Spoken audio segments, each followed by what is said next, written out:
Hello everybody. Today I'm going to take you through the setup for playing Star Drifter.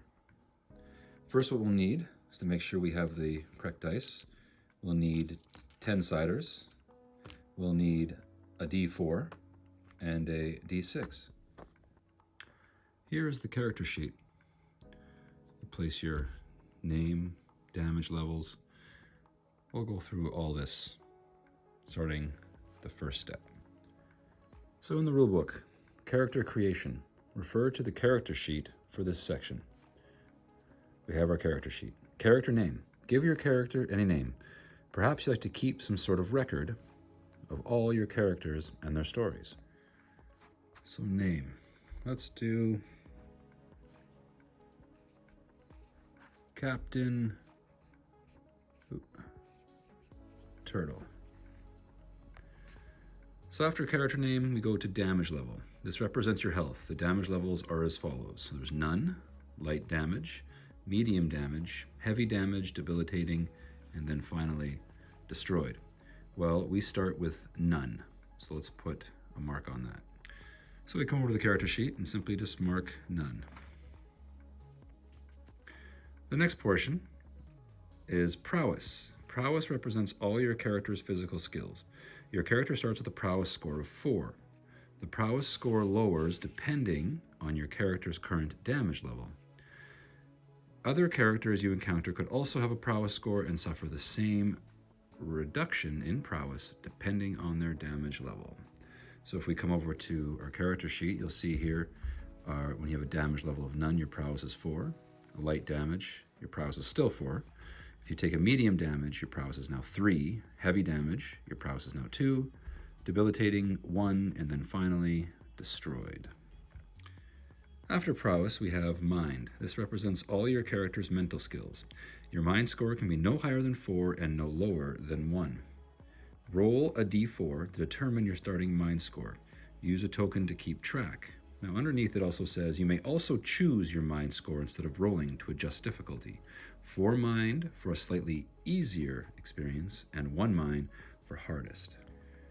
Well, I won't choose. I'll go ahead and roll a d4. So here's a d4. A 1. So on our character sheet, we simply mark a 1 mind. So now our next portion is destiny points. You can use destiny points to improve your technology like your weapons, ship thrusters, and ship's cannons.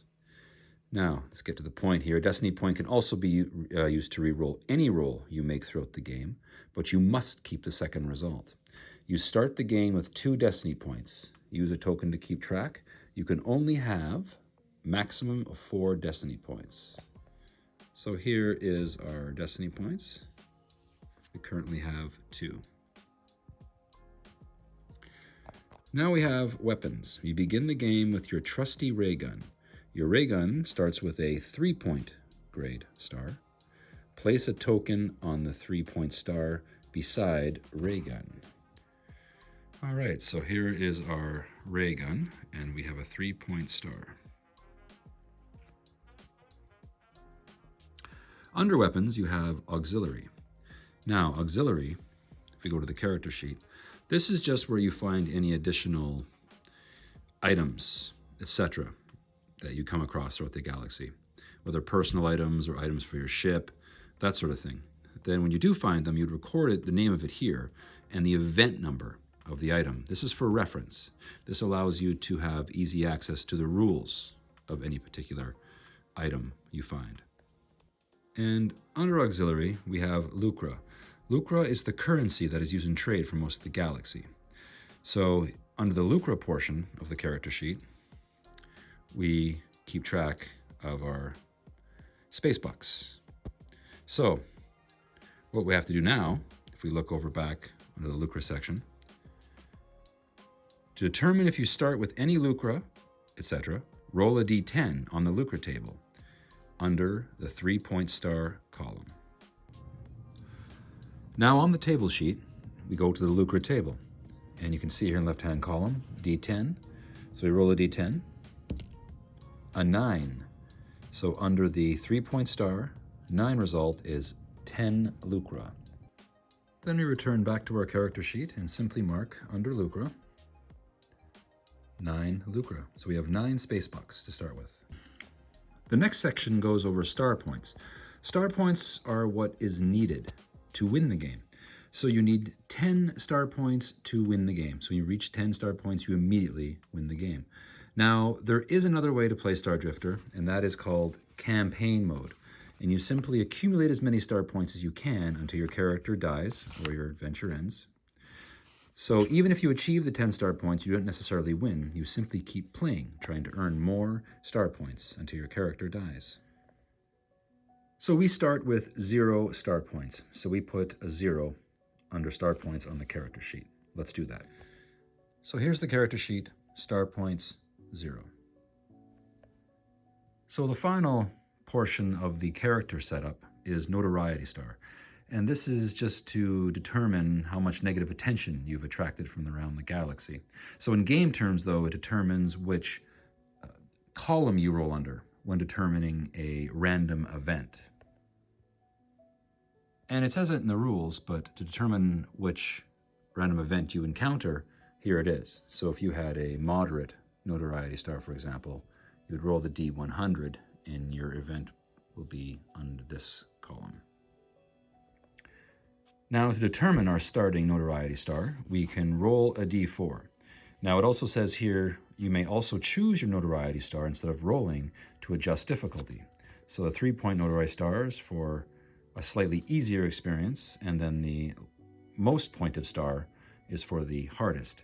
But I'll roll a D4 and we'll see what we start with. A 3, and a 3 is place a token on the 4-point column on table A, table sheet. So there are really 2 locations you can put this.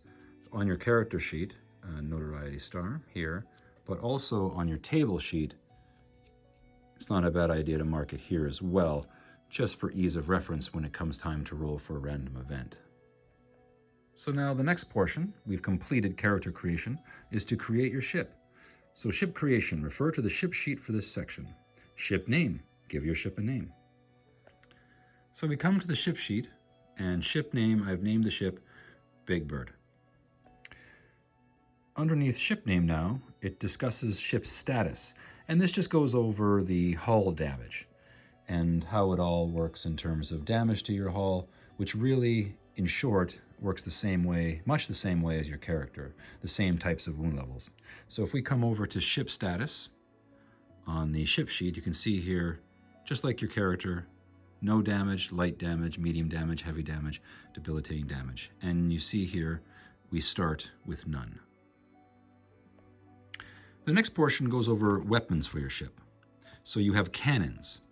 So here, we start with just the lowest power for our cannons, which is the 3-point star.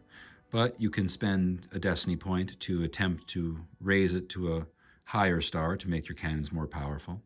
But there's also ways throughout the game to spend your lucre and others to be able to bring that up as well. So after dealing with weapons on your ship, we go to thrusters. And thrusters determines how many hexes you can move your ship when performing a fly action.